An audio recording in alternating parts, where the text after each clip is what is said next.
US 27. Now, you can see the side of the canal is more grown up, more vegetation.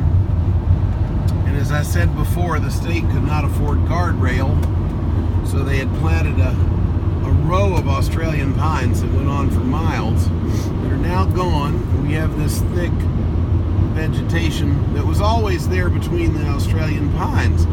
But between this bank that's behind the guardrail and the other bank across is a canal that is approximately 15 feet wide. That is the new Miami River. It's basically drainage. There are pumping stations on it.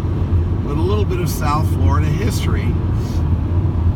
These canals, of course, people would drive at all hours of the day and night, and inevitably some hapless soul would be driving along when this was a 2-lane road right next to the canal with no guardrail, fall asleep, and drive right into the canal.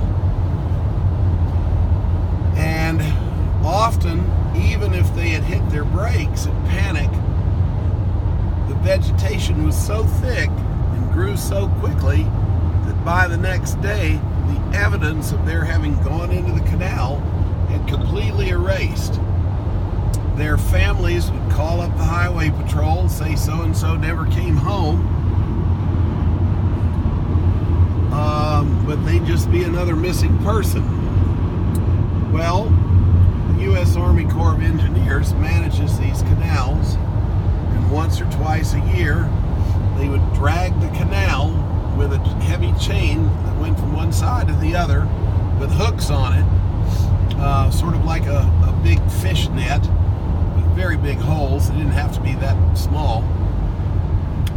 And inevitably, they'd pull 2 or 3 cars out of the canal with a skeleton in them, because the fish would have basically eaten all the flesh off of the bones while they were in the canal.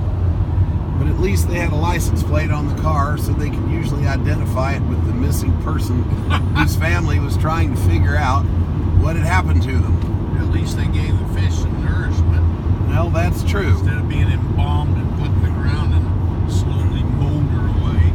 So, this is a part of the unique lore and legacy of Florida, and particularly this part of Florida, which is both remote and close, because all of this highway is within 20 or 30 miles of the Atlantic Ocean and all the development on the coast.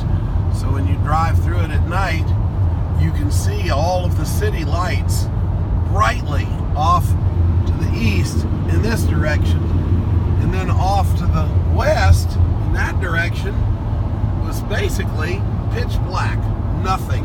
That's right. So one more part of the proud legacy of our amazing and diverse state.